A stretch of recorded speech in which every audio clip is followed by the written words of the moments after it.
నమస్తే అండి తెలుగు ప్రజలకు. నిన్నటి నుంచి ఒక వీడియో వైరల్ అవుతుంది సోషల్ మీడియాలలో కూడా అక్కడక్కడ. ఇప్పుడు వచ్చే ఎమ్మెల్సీ ఎన్నికల్లో అశోక్ సార్ నేను పోటీ చేస్తున్నానని చెప్పేసి ప్రకటించడం జరిగింది విద్యార్థుల ఒత్తిడి మేరకని. మరి ఇంకా వేరే తీన్మార్మలన్న కూడా కాంగ్రెస్ పార్టీ మద్దతు ఇవ్వడం, బక్కా జడ్సన్ అన్న కూడా ఒక 2-3 నెలల నుంచి కూడా నేను పోటీ చేస్తాను లైన్లో ఉండడం, ఇంకా బీజేపీ పార్టీ ఉంది, ఇంకా ఎడ్యుకేటెడ్స్ ఎవరైనా రావచ్చు. ఇప్పుడు మాలాంటి వాళ్ళకు కూడా అడుగుతున్నారు, మేము ఎటువంటి నిర్ణయం తీసుకోలేదు. బట్ అశోక్ సార్ మాత్రం ఒక అడుగు ముందుకేసి నేను ఖచ్చితంగా పోటీ చేస్తాను. ఇలా మన పిఎంఆర్ టీవీ స్టూడియోలో ఉన్నాడు, సార్తో మాట్లాడదాం. సార్ నమస్తే. నమస్తే సార్ చెప్పండి, అందరికీ షాకింగ్ సర్ప్రైజింగ్ న్యూస్, ఎవరు కూడా ఎక్స్పెక్ట్ చేయలేదు. నేను కూడా ఎక్స్పెక్ట్ చేయలేదు. అంతేనా? జనరల్గా అంటే ఎవరైనా పోటీ చేయాలనుకుంటే ఒక 2-3 నెలల నుంచి గ్రౌండ్ వర్క్ చేయడం, కలవడం చేయడం ఇదంతా ఉంటుంది. మీరు మరి 1 మంత్ ముందే ప్రకటించారు, టైం సరిపోతుందా? అసలు మీరు నిర్ణయం తీసుకోవడానికి ప్రధాన కారణం? నిర్ణయం అంటే గత 1-2 మంత్స్ నుంచి కూడా పిల్లలు మెసేజ్ పెడతా ఉన్నారు, ఈసారి మీరు నిలబడాలి సార్ అదే అని చెప్తా ఉన్నారు. కానీ మన ఇంతవరకు ఎప్పుడు ఎన్నికల వైపు ఎన్నడూ ఆలోచన చేయలే. ఒక సామాజిక ఉద్యమకారుడిగా, ఒక టీచర్గా, ఒక జర్నలిస్టుగా పనిచేసిన అనుభవం ఉంది. పైగా జర్నలిస్టుగా 2001 ఎన్నికలు, యాజ్ ఏ జర్నలిస్టుగా 2004 ఎన్నికలు, 9 ఎన్నికలు, 14 ఎన్నికలు, ఈ 3 ఎన్నికలు యాజ్ ఏ జర్నలిస్టుగా ఉండి ఏ వార్తని ఎట్లా తెప్పించుకోవాలా, ఏ క్యాండిడేట్స్ ఎవరు, పార్టీలు ఏంటివి, సిద్ధాంతాలు ఏంటివి, అన్నిటి మీద గ్రౌండ్ వర్క్ చేసి స్టోరీలు తెప్పించుకొని ఒక ప్లానింగ్ చేసిన అనుభవం ఉంది. కానీ మొదటిసారిగా నేను పోటీ చేయడం అనేది ఒక ప్రత్యేక. ఇప్పుడు ఎక్కడ కూడా ఏడ పోటీ చేయలేదు. ఊళ్ళో సర్పంచ్గా పోటీ చేయలేదు, వార్డు మెంబర్గా పోటీ చేయలేదు. కాకపోతే మా ఊర్లో నిలబడ్డప్పుడు కూడా పలానా వ్యక్తి నిలబెడదాం, ఒక మంచి పర్సన్, ఊరికైతే నేను చేయగలుగుతాడు లాంటి సలహాలు ఇచ్చిన సందర్భాలే ఉన్నాయి. కానీ ఎక్కడ కూడా నేను ఏ ఎన్నికల్లో పోటీ చేయాలన్న ఆలోచన కూడా ఏం రాలేదు. బహుశా 2006లో ఏమో ఊరోళ్ళందరూ కలిసి నన్ను సర్పంచ్ నిలబెడతాం, మీరు పోటీ చేయండి అని రిక్వెస్ట్ చేశారు. కానీ అప్పుడు నేను ప్రిపరేషన్లో చదువులో ఉన్నాను. అసలు అదేందో మనకు కొత్త కాబట్టి మనకు ఎందుకు వద్దులే అని చెప్పేసి అటువైపు కూడా నేను ఆలోచన చేయలేదు. కాకపోతే ఒక నిన్న ప్రకటన వచ్చినాకనైతే ఒక 500-600 ఫోన్లు వచ్చినాయి. మీరు చేయకపోతే మీరు పారిపోయినట్టు, భయపడినట్టు సార్ అన్నాడు. అంటే పిల్లలు నువ్వు పోటీ చేయకపోతే ఎందుకు చేయను, మీకు ఏం తక్కువ, మీరు నిజంగా నిరుద్యోగుల గురించి మాట్లాడే వాళ్ళు, కొట్లాడే వాళ్ళు పోటీ చేయకపోతే ఇంకా మీరు ఎక్కువ మోసం చేసినట్టు మాకు అని చెప్పేసి వాళ్ళు బాగా గట్టిగానే మాట్లాడారు. అంటే నేను మొన్న మీరు అమర నిరాహార దీక్ష చేశారు స్టూడెంట్స్ కోసం. అవును. అప్పుడు నేను అడిగిన సార్ మరి చాలామంది సార్ ఇట్లా ఎలక్షన్స్ కోసం అది ఇది అంటున్నారంటే, అవునవును, నాకైతే అది ఇంట్రెస్ట్ లేదు ఇప్పుడు ప్రజెంట్. నేనైతే ఫోకస్ నాకు స్టూడెంట్ సమస్యలు, జీవో 46, ఇంకొకటి అది ఏంది మీరు చేసింది అది డిగ్రీ టీచర్లది కదా, మా టీచర్లు, గురుకుల టీచర్లది, ఆ రిమైనింగ్ పోస్టులు కూడా ఫిల్అప్ చేయాలని, రిమైనింగ్ పోస్టులు నింపాలని, గ్రూప్ 2 పోస్టులు పెంచాలని, టెట్ నోటిఫికేషన్ వేయాలని, డిఎస్సిలో పోస్టులు పెంచాలని, జియో నెంబర్ 46 బాధితులకు న్యాయం చేయాలని అన్న ఒక 5 అంశాలపైన నిరాదీక్ష చేశాను నేను. చాలామంది ఏమన్నారంటే సారు ఎమ్మెల్సీ పోటీ చేయడం కోసం నిరాదీక్ష చేశారు అన్నారు. మరి నేను గ్రూప్ 2 వాయిదా ఉద్యమం ఉంది, జైలు పంపారు. మరి జైలు పంపినప్పుడు ఇంకా పల్లా రాశారు సార్, రాజీనామా కూడా చేయలేగా. ఆయన అసలు ఎన్నికల్లో ఆయన ఎమ్మెల్యేగా పోటీ చేస్తున్న విషయం కూడా తెలియదు కదా. మరి నేను జైలుకు పోయినప్పుడు, నేను ఎస్ఐ కానిస్టేబుల్ రిజర్వేషన్లు ఉద్యమాలు చేసినప్పుడు అసలు టీఆర్ఎస్ గవర్నమెంట్ అసలు మనం నిలబడగలుగుతున్న నమ్మకం ఉంది అసలు ఫస్ట్. మళ్ళీ టీఆర్ఎస్ గవర్నమెంట్ వస్తే అసలు మనం నిలబడమే కష్టం ఉన్న ఒక పరిస్థితిలో కూడా ఉద్యమం మరి నన్ను ఎంత ప్రెజర్ ఉండేది, ఎంత అణిచివేసేది. అలాంటి పరిస్థితులలోనే టీఆర్ఎస్ గవర్నమెంట్నే నిలదీసి నిగ్గుదీల్చే ఒక ప్రయత్నం చేసినాం. అంటే ఒక వ్యవస్థలో ఎక్కడ సమస్య ఉంటే అక్కడ పిల్లలను లాక్కుపోయారు. నేను రాను అన్న పరిస్థితి కూడా లేకుండా అడన్న సమస్య మొదలు కాగానే ఫస్ట్ ఫోన్ కాల్ నాకే వస్తుంది. నా స్టూడియో కాడికి వచ్చేస్తారు, నా దగ్గరకు వచ్చి కొట్లాడుతారు. కాల్ కంపల్సరీ మద్దతు తెలిపారు, మీరే నిలబడాలని చెప్పేసి నా మీద ఒత్తిడి చేసి నన్ను బలవంతంగా ఒక 3 సంవత్సరాలుగా లాక్కపోతూనే ఉన్నారు. నేను ప్రతి అంశాన్ని మీద విశ్లేషణ చేస్తూనే ఉన్నా, దాని కష్టమేంది, కన్నీళ్ళేంది, లాభమేంది, నష్టమేంది అన్ని చెప్తున్నా, పోరాటం కూడా చేశాను. అవును, ఇప్పుడు జీవో 46 గురించి మీరు ఫస్ట్ వీడియో చేస్తేనే అందరికీ తెలిసిందారు ఇట్లా ఉందని. అవును, ఇప్పుడు అది ఏడు దాకా వచ్చింది. మరి ఇప్పుడు ప్రస్తుతం అయితే ప్రభుత్వ పరంగానైతే హామీలు ఇచ్చారు తప్ప ఎవరు అమలు చేయలేదు. కోర్టులో కేసు నడుస్తూ ఉంది. మరి కోర్టు ద్వారా ఏం జరుగుతుందని చూడాలి. ప్రభుత్వం మాత్రం మొద్దు నిద్రలో ఉంది. వాళ్ళకు న్యాయం చేస్తామని హామీలు ఇచ్చేసి అట్లా నిలబెట్టారు తప్ప వాళ్ళకి ఏమైనా హామీ చేయలేదు. రేపు కంపల్సరీ, అంటే నాకు పోటీతో సంబంధం లేకుండా రేపు ఈ ఎన్నికల అది అయిపోగానే ఎన్నికల కోడ్ అయిపోయి 4వ తారీఖు అయిపోగానే 5వ తారీఖు నుంచి వాళ్ళ ఇష్యూ మీద మళ్ళీ టేకప్ చేస్తాను. అవసరమైతే ఇప్పుడు ఒక సీరియస్ ఆస్పిరెంట్ రోడ్లు పట్టుకుని తిరిగి ఒక 1000 మంది ఉన్నారు. ఆ 1000 మందితో అవసరమైతే మళ్ళీ ఆమరణ దీక్ష మళ్ళీ కూర్చుంటారు ఎన్నికలు కూడా అయిపోయినాక. అంటే ఈ ఎన్నికల్లో మనం గెలుస్తామా ఓడుతా అనే విషయం పక్కన పెడితే, ఎందుకంటే నేను ఒక లక్ష్యంతో, బలమైన లక్ష్యంతో ఉన్నా.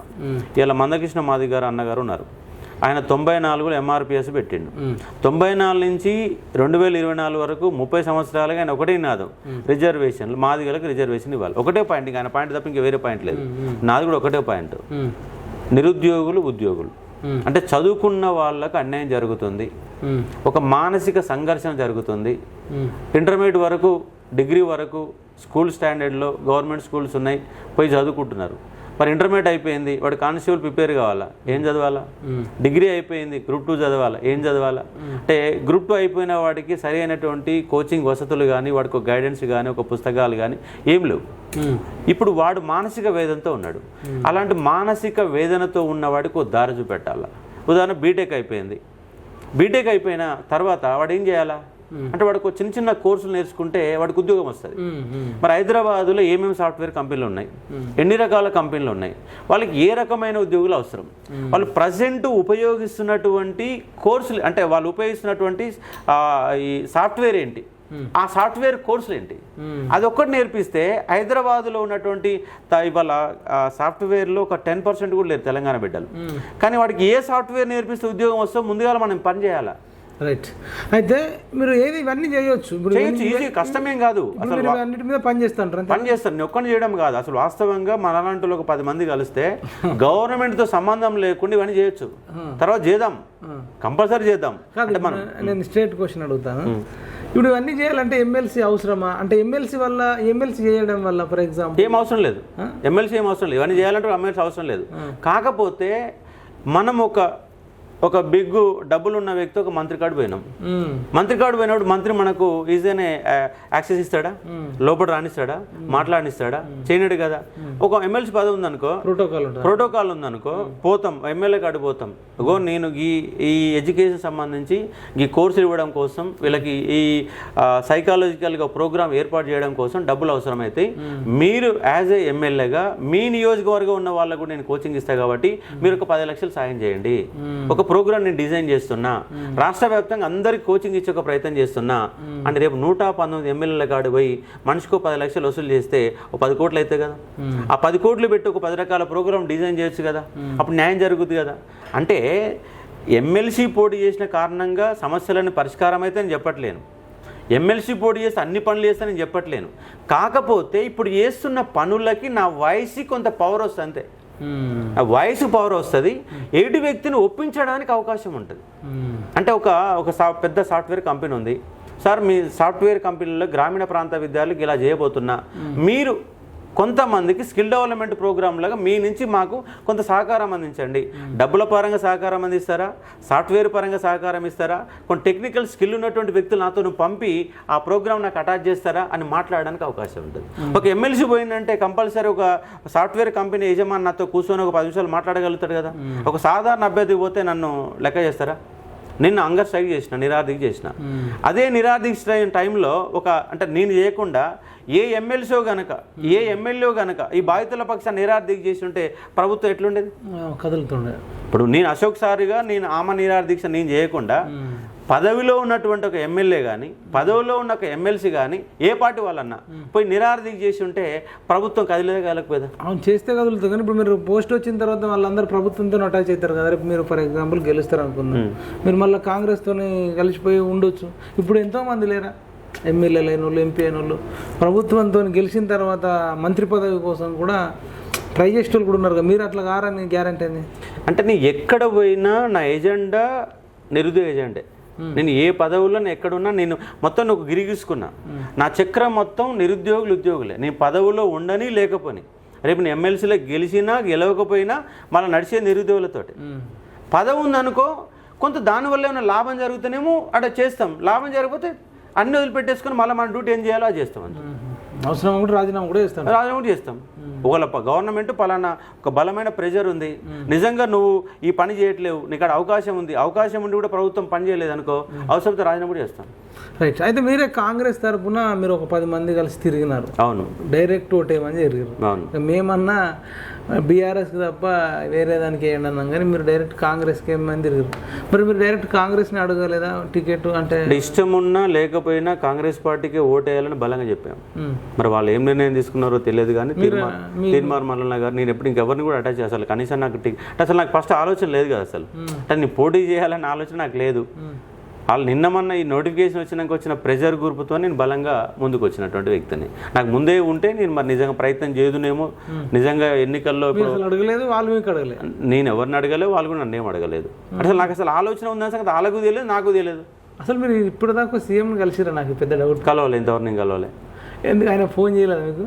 చేయలేదు, నాకు ఫోన్ చేయలేదు, నేను కూడా పోవాలని కూడా ప్రయత్నం చేయలేదు.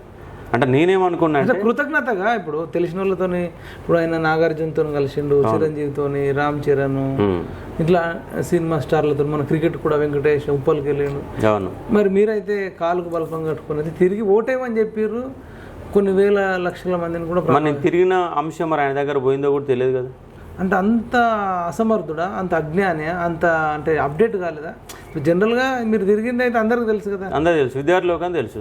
మరి ఇప్పుడు ఆయన తెలియలేదంటే ఇప్పుడు మన ప్రధానమంత్రి నరేంద్ర మోడీ అని తెలియకపోతే నరేంద్ర మోడీ తప్పు కాదు కదా. అంటే తెలియకపోవడానికి రీజన్ ఏముంటుంది అంటే తెలంగాణలో నిరుద్యోగులకు సంబంధించి అంటే నిరుద్యోగులు చాలా మంది చేశారు. మరి మీరు కూడా నిరుద్యోగుల తరపున మీరు కూడా కొట్లాడారు, మీరు కూడా అన్ని 4-5 కదా. మరి 5 గురించి అయినా మరి తెలుసుకోవాలి. అసలు యాక్చువల్గా ముఖ్యమంత్రి గారు నిరుద్యోగ విద్యార్థులతోటి నిరుద్యోగ ఉద్యమం నడిపిన వ్యక్తులతో ఈ పాటికి అసలు ఆయన ఎప్పుడో ఒక ఫంక్షన్ హాల్ ఏర్పాటు చేసి అసలు సమస్యలు ఏందో తెలుసుకునే ఒక ప్రయత్నం జరగాలి. ఈ పాటికి మాట్లాడాలి. మరి మీరు అట్లీస్ట్ మేము అంటే ఎవరికి ఎవరిని కలవలేదు, మేము డైరెక్ట్ కాంగ్రెస్ కోటేమని లేదు కాబట్టి మమ్మల్ని కలిసినా కలవకపోయినా కదా, మీరు కాంగ్రెస్కే వేయండి, కాంగ్రెస్నే గెలిపించండి అని చెప్పాము. మీరు కలవలేదంటే ఎవరు నమ్మరు. నేను కలవాలి, వాస్తవంగా నేను కలవాలని ప్రయత్నం కూడా చేయలేదు. నేనేమనుకుంటున్నా అంటే నిజంగా నా అవసరం వాళ్ళకి వచ్చిన రోజు, అంటే ఈ సమస్య పరిష్కారం చేసే శక్తి అశోక్ మాత్రమే ఉందనక వాళ్ళు భావించిన రోజు పిలుచుకొని మాట్లాడతారు. మీరు ఇప్పుడు మన అమర దీక్ష చేసినప్పుడు కూడా మీకు ఫోన్ చేయలేదా? ఎవరు ఫోన్ చేయలేదు నాకు. సీఎం కూడా ఏం చేయలేదు. సీఎం కాదు, మంత్రి కూడా ఏం చేయలేదు. అన్ని రోజులు ఫోన్ చేస్తే 5 రోజులు చేశాను. మరి వాళ్ళకి నిజంగా వాళ్ళకి మరి ఇంటెలిజెన్స్ నివేదిక ఉందో లేదో తెలియదు. నిరారదీక్ష చేసినాక మంత్రి శ్రీధర్బాబు గారిని కలిశాను. నా నిరాదీక్ష సమయంలో ఎమ్మెల్సీ బల్మూరు వెంకట్ గారు నా దగ్గరకు వచ్చి ఆమె నిరాదీక్ష విరింపజేశారు. ఎందుకంటే అంతకుముందు నేను జైలు పోయినప్పుడు కూడా నన్ను జైలుకి వెళ్ళి బయట తీసుకురావడంలో బల్మూరు వెంకట్ యొక్క పాత్ర కూడా బలంగా ఉన్నది. వాస్తవంగా బల్మూరు వెంకట్ అన్న వ్యక్తితో కూడా నాకు ఎక్కువ రోజులు అని పరిచయం లేదు. అంటే ఈ ఉద్యమ కాలంలో లాస్ట్ ఉద్యమాలు ఎప్పుడైతే బలంగా జరుగుతున్నాయో ఆ జరిగిన సమయంలో ఒక ప్రతిపక్ష పార్టీ నేతగా మీ ఇద్దరు అక్కడ పరిచయం కావడం జరిగింది. అక్కడి నుంచి ఉద్యమాలలో పాల్పంచుకోవడం జరిగింది. ఓకే. ఇప్పుడు మిమ్మల్ని కలవకపోవడం మాత్రం మరి రేవంత్ రెడ్డి మీద నెగిటివ్ ఇంప్రెషన్ వెళ్తుంది కదా. మిమ్మల్ని కాదు, ఇంకొక 5-6 10 మంది ఉన్నారు కదా, వెళ్తుంది కదా, ఆల్రెడీ వెళ్తుంది కదా. అదే కదా సమస్య. ఇప్పుడు వాళ్ళు కలిసిరా? మరి మీతో ఎవరెవరు ఉన్నారు మీ టీంలో?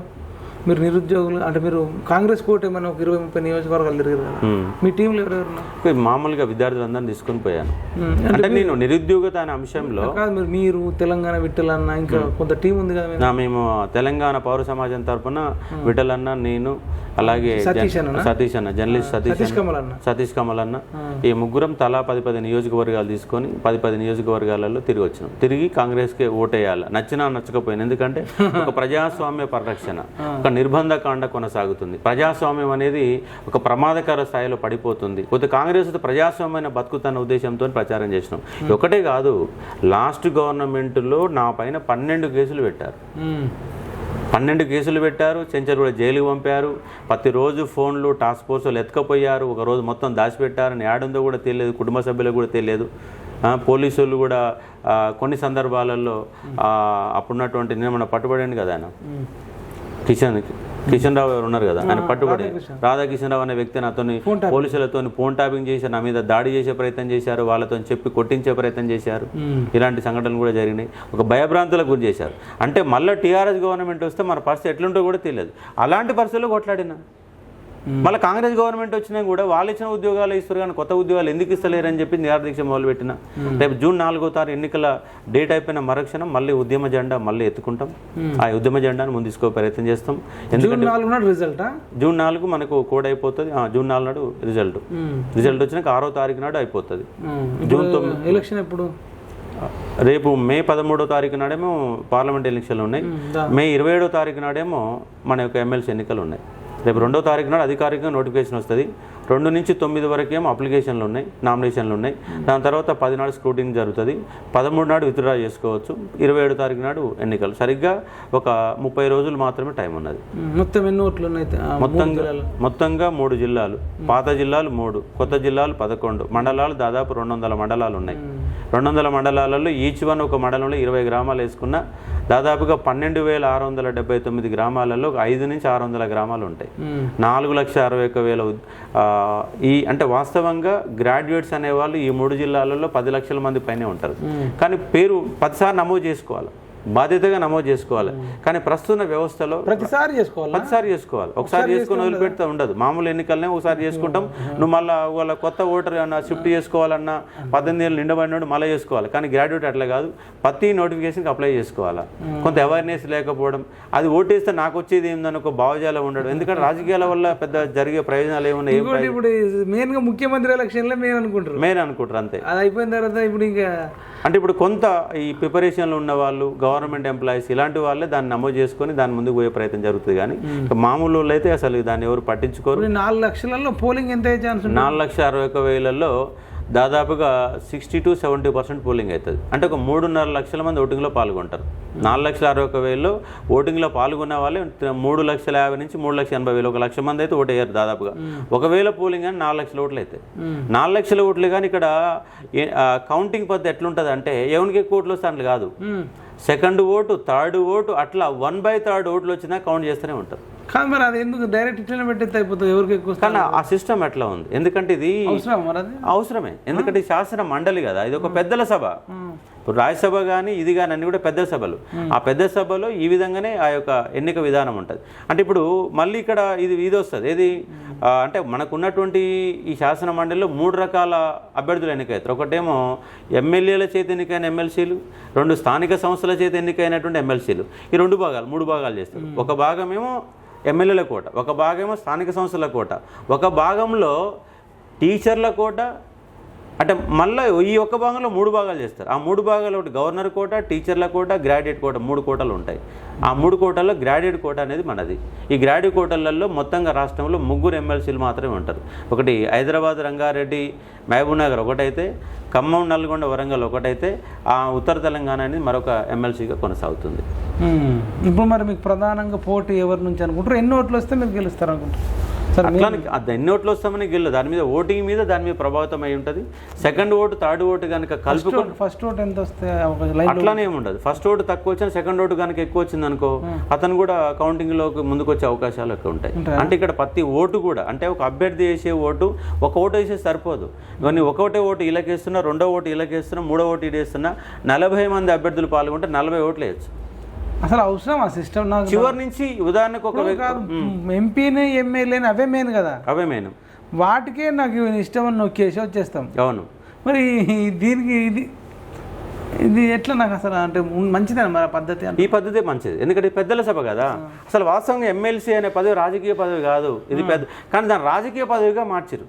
రాజకీయాలతో సంబంధం లేదు. పొలిటికల్ లీడర్లు, గ్రాడ్యుయేట్స్ కానీ, టీచర్లు కానీ, గవర్నర్ కోట కానీ అసలు పొలిటికల్తో సంబంధం లేదు. రాజకీయ నాయకులు నిలబడద్దు. అసలు మేధావులు నిలబడాలి. దీంట్లో మేధావి వర్గం మాత్రం నిలబడాలి. వాళ్ళు మాత్రమే మాట్లాడాలి, వాళ్ళు మాత్రం న్యాయం చేయాలి. కానీ ఇప్పుడు అందరూ ప్రతి ఒక్కరు కూడా ఒక పార్టీ నుంచి నిలబెడుతున్నారు. ఆ నిలబెట్టిన కారణంగానే ఎమ్మెల్సీ అనే పదవి గౌరవం లేకుండా పోయింది. అంతేనా? ఎమ్మెల్సీ అనే పదవి గౌరవం లేకుండా అయిపోయింది. ఒక పార్టీ సభ్యత్వం తీసుకున్నాడు, నిలబడాల్సిన అవసరం లేదంటారు. అసలు పార్టీతో సభ్యత్వం లేదు కదా అసలు. ఇది అసలు నీకు ఓటింగ్ సింబల్ ఏముండదు. మనకు నెంబర్ ఇస్తారు. ఆ నెంబర్ మీద ఓటేసి రావాలా.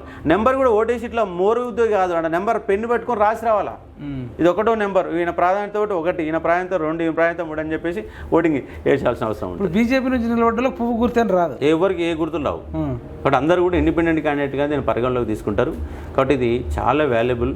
నిరుద్యోగుల తరపున వాళ్ళ పరిష్కారం కావడానికి ఒక ఉపయోగపడే ఒక పదవి, అది కూడా ఒక ఏజెంట్గా, అంటే ప్రభుత్వానికి విద్యార్థులకు మధ్య ఒక ప్రెషర్ గ్రూప్గా, ఒక సమస్య ఇది, కొట్లాడేది ఇది, అంశం ఇది, ప్రభుత్వం వరకు బలంగా తీసుకుపోవడానికి ఉపయోగపడేటువంటి ఒక పదవి.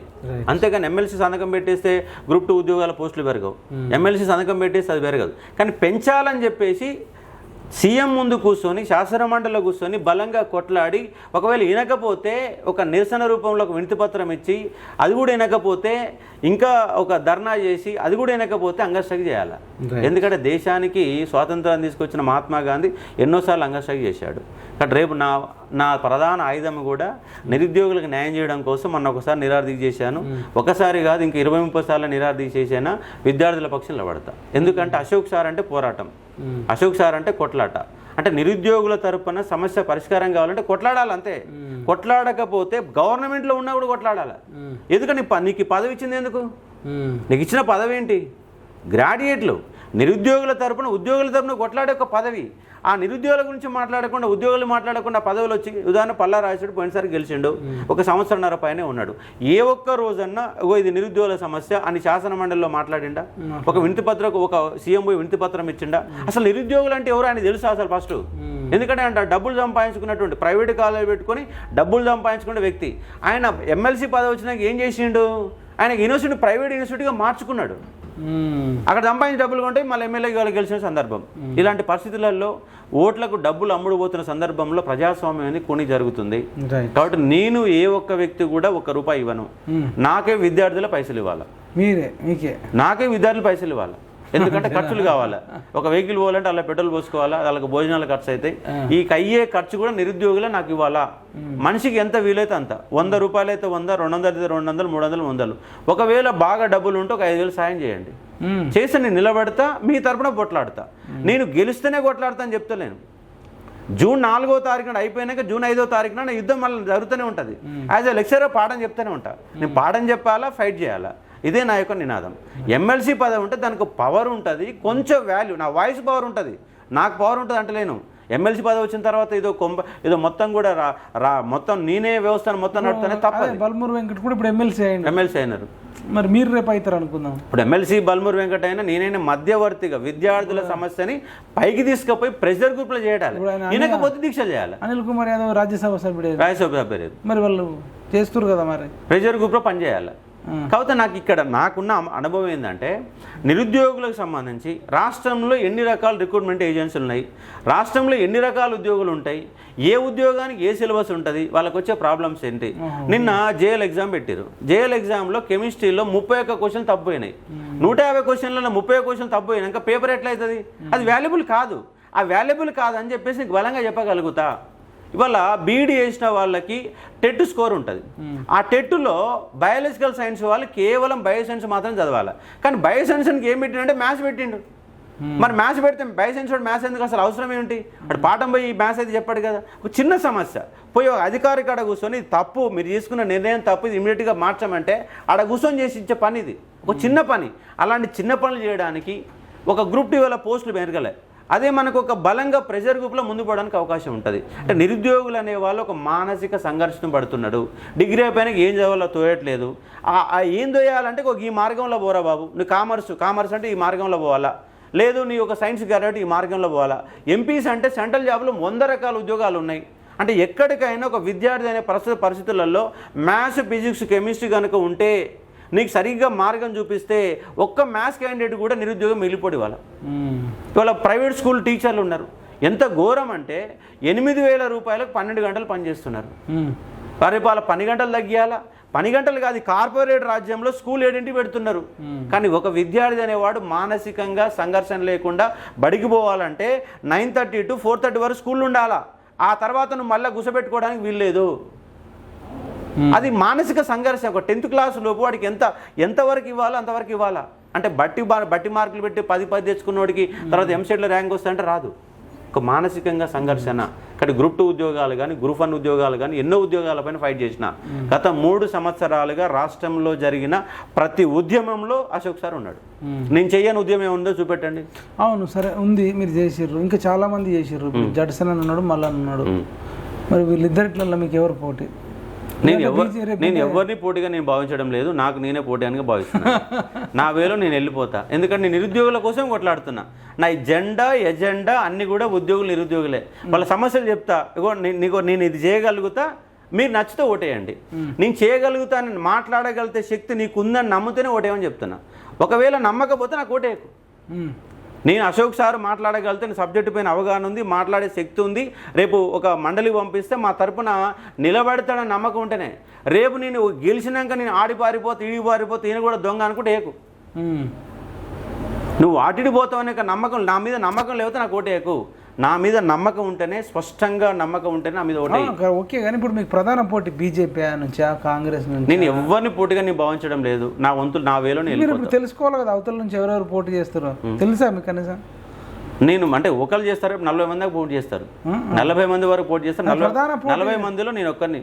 ప్రధాన పోటీ ఉంటుంది కదా, మీరు గెలుస్తారనుకుంటారా? నేను గెలుస్తాను, నన్ను 200% నమ్మకం ఉంది నాకు. ఉంది కదా, మరి సెకండ్ ప్లేస్ థర్డ్ ప్లేస్ ఎవరికి వస్తారు? ఇంకా అట్లా కూడా నేను చెప్పాను. నేను ఎవరు ఓటు చేస్తారు ఎవరు గెలుస్తారు కాదు, నేను గెలుస్తానా ఓడుతానా అనేది నాకు సంబంధించిన అంశం. గెలిచినా ఓడినా పనిచేస్తా. గెలిచినా ఓడినా అశోక్ సార్ ఉద్యమకారుడే, సామాజిక ఉద్యమకారుడే. ఇప్పుడు కాదు, ఈ ఒక్క రేపు ఎమ్మెల్సీ ఎన్నికలు అన్నట్లేను. నాకు 42 సంవత్సరాల వయసు ఉంది. నాకు 60 ఏళ్ళ దాకా నేను నడిచి పర్ఫెక్ట్గా ముందుకు పోగలుగుతాయి. ఇవాళ ఆర్ కృష్ణ గారు 74 సంవత్సరాల వయసు ఉంది. 74 ఏళ్ళ వయసులో కూడా ఆయన తిరుగుతూనే ఉండు. ఒకవేళ నాకు కూడా అంతే స్థాయిలో కనుక ఆరోగ్యం ఉంటే కంపల్సరిగా మళ్ళీ ఏ వచ్చినా కొట్లాడుతూనే ఉంటా. కాబట్టి సమాజమే ఒక కొట్లాటశాలగా ఉంది. ఆ సమాజంలో నిరుద్యోగుల పక్షాన బలంగా నిలబడతా. ప్రతి అంశం పైన, సిలబస్ పైన, ఉద్యోగం పైన, నిరుద్యోగి పైన. ఇవాళ గవర్నమెంట్ ఎంప్లాయీస్ ఉన్నారు. గవర్నమెంట్ ఎంప్లాయీస్కి అనారోగ్యం పాలైతే ఆసుపత్రికి పోతాడు. ఆసుపత్రికి పోయినప్పుడు ఒక కార్డు ఇస్తే గవర్నమెంట్ ఆసుపత్రిలో జాయిన్ చేసుకోవాలి. జాయిన్ చేసుకుని ట్రీట్మెంట్ ఇవ్వాలి. కానీ ట్రీట్మెంట్ ఇవ్వట్లేరు. ఏం చేస్తున్నారు? బిల్లు పెట్టుకోవాలంట. మరి ఆయన బిల్లు తయారు చేసుకొని ఆ బిల్లు అప్లై చేసుకున్నాక ఆ బిల్లు పైసలు వస్తే కూడా రాకూడదు తెలియదు. అంటే ఉద్యోగుల ప్రధాన, అంటే గవర్నమెంట్ ఉద్యోగి యొక్క ఆరోగ్యం ప్రభుత్వం యొక్క బాధ్యత. కానీ ప్రభుత్వం ఏం చేస్తుంది? నువ్వు బిల్లు పెట్టుకో అంటుంది. ఆ బిల్లు శాంక్షన్ చేస్తుందా? చేయలేవు. సంవత్సరాల కొద్దిగా ఆపుతున్న సందర్భాలు ఉన్నాయి. కాబట్టి ప్రతి గవర్నమెంట్కి ఒక హెల్త్ కార్డు ఇవ్వాలా, ఎక్కడ పోయినా హెల్త్ కార్డు ఇవ్వాలా. ఇప్పుడు కార్పొరేట్ ఆసుపత్రి పోయి వైద్యం అంది. అసలు కార్పొరేట్ ఆసుపత్రి ఎందుకు ఉండాలండి? గవర్నమెంట్ ఆసుపత్రి నువ్వు ఏం చేయకు, నువ్వు ఎవరికి ఏం పైసలు ఇవ్వకు, గవర్నమెంట్ ఆసుపత్రిని బాగా చేయి, గవర్నమెంట్ స్కూల్ని బాగా చేయి, అన్ని రకాల పైసలు మిగులుతాయి కదా. ఒక రైతుకు నువ్వు రైతు బంధు ఇస్తున్నావు, ఆ రైతు బంధు ఇచ్చిన పైసలు రైతు ఏం చేస్తున్నాడు? మళ్ళీ స్కూల్ ఫీజు కడుతున్నాడు, సంవత్సరానికి 25,000 30,000 ఫీజు కడుతున్నాడు. ఆసుపత్రి రోగం వస్తే ₹1,00,000 కడుతున్నాడు. ఈ 2 ఫ్రీగా ఇస్తే నువ్వు వచ్చిన పైసలు ఏం సరిపోతాయి? రైతు బంధు పైసలు సరిపోతాయా? సరిపోవు కదా. కాబట్టి విద్యా వైద్యానికే నా యొక్క తొలి ప్రాధాన్యత. విద్యా వ్యవస్థ కోసం ఎన్ని కొట్లాడో అన్ని కొట్లాడుతా. గవర్నమెంట్ స్కూల్లో టాయిలెట్స్ లేవు, గవర్నమెంట్ నిధులు ఇవ్వదు. నిధులు ఇవ్వకపోయినా నిధులు కావాలా? ఎట్లా కావాలా? ఒక గ్రామంలో ఒక 500 ఇండ్లు ఉన్నాయి. 500 ఇండ్లు మనిషికో ₹300 వేసుకుంటే గవర్నమెంట్ స్కూళ్ళలో టాయిలెట్ మొత్తం బాగా చెప్పవచ్చా? గవర్నమెంట్ స్కూల్లో మొత్తం నీళ్ళు ఇవ్వచ్చా? తాగడానికి నీళ్లు, టాయిలెట్స్ కనుక ఉంటే, బడి శుభ్రంగా ఉంటే, బడిలో పాఠం టీచర్ చెప్తాడు కదా. కనీస సౌకర్యాలు కూడా పట్టించుకొని ప్రభుత్వాలు ఎందుకు? ఇక ఒక విద్య గురించి, ఒక ప్రాథమిక గురించి పట్టించుకోవడం లేదు. ఒక జూనియర్ కాలేజ్ వ్యవస్థ అస్తవ్యస్తంగా తయారవుతున్నది.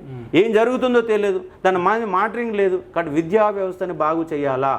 ప్రాథమిక స్థాయి నుంచి 1వ తరగతి నుంచి అప్ టు యూనివర్సిటీ స్థాయి వరకు విద్యా ప్రమాణాలు పెంచే విధంగా నా కొట్లాట ఉంటుంది. రైట్ సార్, ఫైనల్గా ఒకటి చెప్పండి.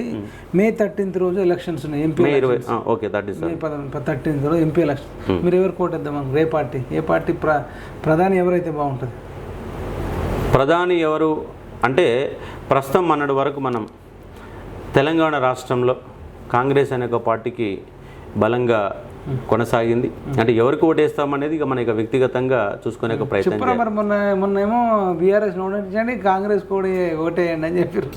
ఇప్పుడు ఎంపీ ఎలక్షన్లో పిలుపునివ్వండి, ఏ పార్టీని ఓడించాలి, ఏ పార్టీకి ఓటేయాలి? ఎందుకంటే మనం పిలుపునిచ్చాము, కానీ ప్రయోజనాలని మన నిరుద్యోగులకనే 100% న్యాయం జరగలేదు. కాబట్టి ఈసారి మీకు ఎవరు న్యాయం చేస్తారనిపిస్తున్నారో వాళ్ళకి ఓటేయని చెప్తాను. ఈసారి మాత్రం ఏం డిసిజన్ తీసుకోవాలి, వీళ్ళకి వాళ్ళకి అని ఏం చెప్పట్లేదు నేను.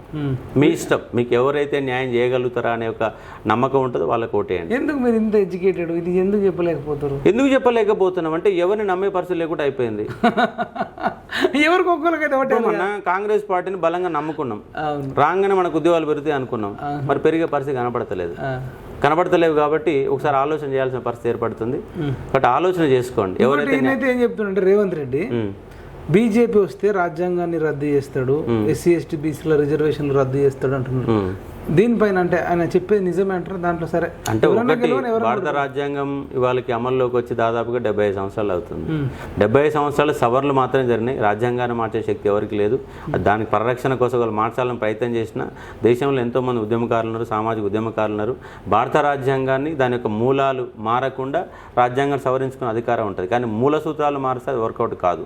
ఎందుకంటే రిజర్వేషన్లు ఎత్తేయడం ఎలా సాధ్యమవుతుంది? సాధ్యమవుతుందా? ఎట సాధ్యమవుతుంది?